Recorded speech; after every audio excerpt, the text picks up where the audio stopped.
আপোনালোকে জানেনে যে আমাৰ সমাজৰ মানুহবিলাক উন্নত হ'লেহে এই সমাজখন উন্নত হ'ব। আপোনালোকে নিশ্চয় জানে এই কথাষাৰ, কিন্তু এটা কথা মনত ৰাখিব যে আমাৰ সমাজৰ মানুহ কেতিয়াও উন্নত হোৱাই নাই। আমাৰ সমাজখন উন্নত কিয় হ'ব? এই কথাষাৰে কওঁ, আমাৰ সমাজখন উন্নত কিয় হ'ব?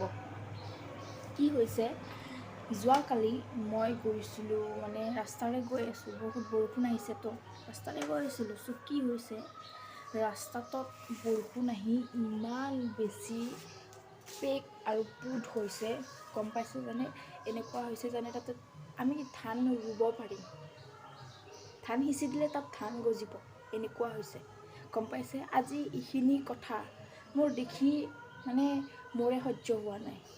মানুহবিলাকে যে কেনেকুৱা সহ্য কৰে মই এইটো নাজানো। চৰকাৰে ধন নিশ্চয় দিয়ে, চৰকাৰে ধন নিদিয়া কথা নাই। ৰাস্তাটো বনিছে যদি চৰকাৰে ধন দিছে, হয়, চৰকাৰে ধন দিছে, ৰাস্তাটো যদি বনিছে, কিন্তু সেই ধনৰ আধা অংশ কোনে খায়? কোনে খায় যে 2 মাহ পাছতে ৰাস্তাটো ভাঙি চিঙি শেষ, তাৰ শিল ওলাই ভাঙি চিঙি শেষ কৰিলে। আৰু তাৰ পাছত আৰু এটা কথা কওঁ যে ৰাস্তাটো যেতিয়া বনাব আহিব, তেতিয়া ৰাস্তাৰ শিল বালি যিবিলাক ৰাস্তাৰ সন্মুখত থৈ দিয়ে, ৰাতিখন মানুহবিলাকে চুৰ কৰে ঘৰত। আৰু চুৰ কৰিছে কিহৰ কাৰণে? কিহৰ কাৰণে? আৰু এইবিলাক বস্তুটো আপোনালোকৰ কাৰণেই দিছে চৰকাৰে, সেইটো কওঁ। সেইটোতো বাদেই দিয়া, আৰু মানুহবিলাকে যে পকেটত যে আধা অংশ ভৰাই, সেইটো কিহৰ কাৰণে ভৰাই? কি নিজৰ সমাজখন উন্নত কৰিব নিবিচাৰে নেকি? নিজৰ ঘৰটো উন্নত কৰিলে, নিজৰ ঘৰটো অট্টালিকা বনালেই হ'ল। নিজৰ ঘৰটো অট্টালিকা বনোৱাৰ লগে লগে নিজৰ ওচৰে পাঁজৰে যিখিনি মানুহ আছে সেইখিনিতো অকণমান উন্নত হ'ব লাগিব, আপোনাৰ লগত মিলা হ'ব লাগিব।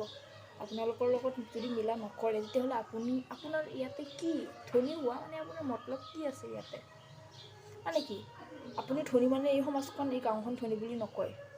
আপোনাৰ লোক ধনী কেইজনমান মানুহ কৈছোঁ, যিবিলাকে এইবিলাক কাণ্ড কৰে, সেইকেইটা মানুহ ধনী হ'লে সমাজখন ধনী হ'ব নেকি? মানুহে ক'ব নেকি গাঁওখন বহুত ধনী, উন্নত মানৰ গাঁও? তেনেকুৱা নকয়। গাঁওখনৰ সকলো মানুহে উন্নত মানৰ হ'ব লাগিব। ৰাস্তা ঘাট দলং যিমান বস্তু আছে ৰাজহুৱা খণ্ডৰ সকলো ধৰণৰ উন্নতি হ'ব লাগিব, তেতিয়াহে এই সমাজখন উন্নত বুলি মানুহে ক'ব, গম পাইছে। আৰু ইয়াত বাহিৰৰ ৰাজ্যৰ পৰা বা বিদেশৰ পৰা মানুহ আহি ইয়াতে কিয় ক'ব পাৰে যে ইয়াতে ৰাস্তাৰে আহোঁতে ডান্স কৰি আহিছে, ধুলনি তুথাৰ দৰে আহিছে? কিয় ক'ব পাৰে? এইবিলাক কথা আপোনালোকৰ লাজ নালাগেনে? সেইটো কওকচোন, লাজ লাগেনে নালাগে? আৰু এইবিলাক কথা শুনি আপোনালোকে অকণমান শিকিব লাগে। আৰু ৰাস্তাটো বনা তাৰ পাছত 2 দিনৰ পাছত ৰাস্তাটো চেচ। কিহৰ কাৰণে হয়? আপোনালোকৰ কাৰণে। আৰু ধন দিছে, নিজৰ পকেটৰ পৰাতো খৰচ কৰা নাই আপোনালোকে, হয়নে নাই? আৰু এটা কথা কওঁ, আপোনালোকক মই কেইখনমান দৃশ্য দেখাই আছোঁ, ইয়াৰে ৰাস্তাৰ দৃশ্য। এনেকুৱা অৱস্থা হৈছে ৰাস্তা।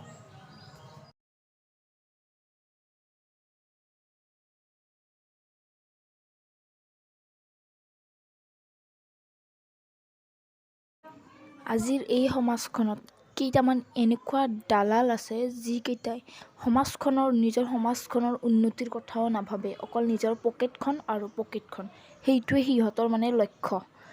কি জীৱনত কিছুমান এনেকুৱা মানুহো দেখা পাওঁ, যিবিলাকে নিজৰ ঘৰৰ কাৰণে ভাবে, কিন্তু ইহঁতে নিজৰ ঘৰ সমাজখন, এইখিনি কথা নাভাবে, কিন্তু অকল নিজৰ স্বাৰ্থটোহে জানে। আৰু সঁচা কথা ক'লে সকলোৰে বিন্ধি, সৰু মানুহ ডাঙৰ কথা এইটো হৈছে, কিন্তু কি জানে, মোৰ সহ্য নাযায়। এইবিলাক দেখিলে আৰু সহ্য যায় নেকি? আচলতে আমাৰ সমাজখনক কি ইয়াতে ৰেছপন্স কোনে কি দি আছে? আমাৰ সমাজখনক, আমাৰ গাঁওখনক কি ৰেছপন্স দি আছে? কি বুলি ভাবি আছে? ইমান লেতেৰা গাঁও, এনেকুৱা তেনেকুৱা, ইয়াৰ মানুহবিলাক অমুক তমুক, এইবিলাক কথা শুনিব কিহৰ কাৰণে লাগে? আপোনালোক মুৰব্বী হয়, সমাজখনৰ কথা অকণমান ভাবিব।